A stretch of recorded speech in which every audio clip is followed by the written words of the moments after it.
আসসালামু আলাইকুম রহমতুল্লাহ। আমরা সাকসেস লাইফের জন্য একটি প্রেসক্রিপশন নিয়ে আলোচনা করেছিলাম, যেখানে 3টি করণীয় এবং 3টি বর্জনীয়। তো 3টি করণীয় আমরা আলাদা আলাদা 3টি ভিডিও দিয়েছি। 3টি বর্জনীয়, সেটার মধ্যে প্রথম ভিডিও আমরা দিয়েছি টক্সিক পারসন এবং টক্সিক এনভায়রনমেন্ট থেকে নিজেকে বাঁচানো, অ্যাভয়েড করা। আজকে আমরা 3টি করণীয়, দ্বিতীয় করণীয় ক্লেম না করা, অভিযোগ না করা। অর্থাৎ আল্লাহ সুবহানাহু ওয়া তাআলা কোনো মানুষকে তার নিয়ামত, সম্পূর্ণ নিয়ামত থেকে সম্পূর্ণভাবে বঞ্চিত রাখেন নাই।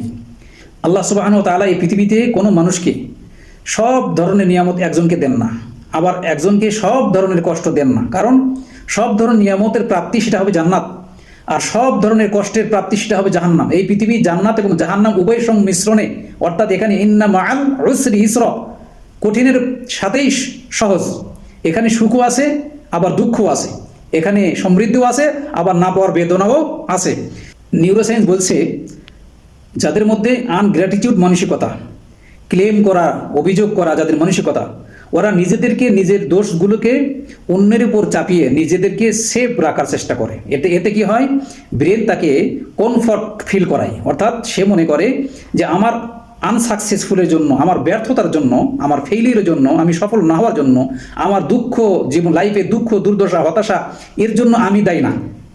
ব্রেন তাকে বলে যে এর জন্য তুমি দায়ী না, বরং তোমার পরিবার দায়ী। পরিবার তোমাকে সাপোর্ট করে নাই, এই জন্য তুমি সফল হতে পারো নাই।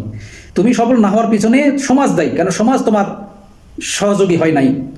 সরকার দায়ী, প্রশাসন দায়ী, পরিস্থিতি দায়ী, তুমি কোনো মতেই তুমি দায়ী না। এতে কি হয়, সে আস্তে আস্তে আরও হীনমন্যতায় ভোগে। সে নিজেকে সফলতার পথে নেওয়ার জন্য কোনো চেষ্টা বা চ্যালেঞ্জ সে গ্রহণ করতে প্রস্তুত থাকে না, প্রস্তুত হয় না। কারণ ব্রেন তাকে শান্ত করে দেয়, ব্রেন তাকে অজুহাত খোঁজে, ঠিক আছে, ব্রেন তাকে কমফোর্ট জোনে নিয়ে যায়, সে কমফোর্ট ফিল করতে থাকে। আল্লাহ সুবহানাহু ওয়া তাআলা বলেন, লা ইন শাকারতুম লা আযিদান্নাকুম, যদি তোমাদেরকে যে নিয়ামত দান করেছি সেটার প্রতি যদি তোমরা কৃতজ্ঞ হও, তাহলে আমি এর বিনিময়ে তোমাদের নিয়ামতকে আরও বৃদ্ধি করতে থাকবো। যতই কৃতজ্ঞ হবা, ততই তোমাদের নিয়ামত বৃদ্ধি পেতে থাকবে। আর ওয়ালা ইন কাফারতুম ইন্না আযাবি লাশাদীদ, যদি তোমরা সেটাকে অস্বীকার করো, অকৃতজ্ঞ হও, আনগ্র্যাটিটিউড মাইন্ডসেট পোষণ করো, তাহলে আমি তোমাদেরকে ইন্না আযাবি লাশাদীদ, তোমাদের অনেক দুঃখ, দুর্দশা, কষ্ট, এই দুনিয়ার কষ্ট তোমাদের নিয়ামতকে ছিনিয়ে নিয়ে তোমাদের দুঃখ, কষ্ট, অভাব, অনটনের মধ্যে ফেলবে, আর আখিরাতে আযাব তোমাদের জন্য অবধারিত। সুতরাং আমরা এই কথা আজকে এই ভিডিওর মাধ্যমে আমরা মেসেজ দিতে চাই, সেটা হলো এই, সুখ, সফলতা, সমৃদ্ধি, সাকসেস এর চাবিও আমাদের হাতে আল্লাহ তাআলা দিয়েছেন, এবং দুঃখ, দুর্দশা, হতাশা এইগুলোর চাবিও আল্লাহ তাআলা আমাদের হাতে দিয়েছেন।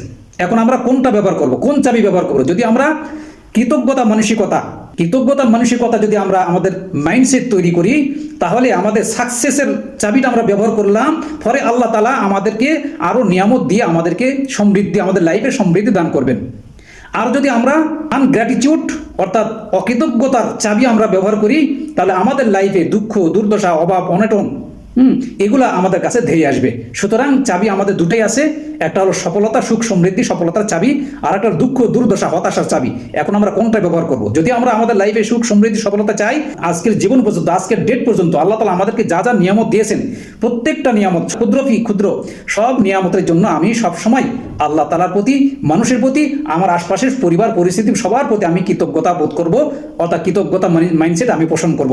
আর যদি আমি আমার লাইফে আজকের ডেট পর্যন্ত আল্লাহ তাআলা যা যা নিয়ামত দিয়েছেন, যদি চাই যে এই সমস্ত নিয়ামত আমার হাতছাড়া হয়ে যাক, আমি আমার ফিউচার লাইফে আমি দুঃখ, দুর্দশা, হতাশা, অভাব, অনটন এইগুলো আমার কাছে আসুক, তাহলে আজকে থেকে আপনি কি করবেন? ক্লেম করবেন, অজুহাত দেখাবেন, আপনার যা নাই সেটার জন্য আপনি আফসোস করবেন, মানুষের কাছে অভিযোগ করে বেড়াবেন। এখন সিদ্ধান্ত আপনার।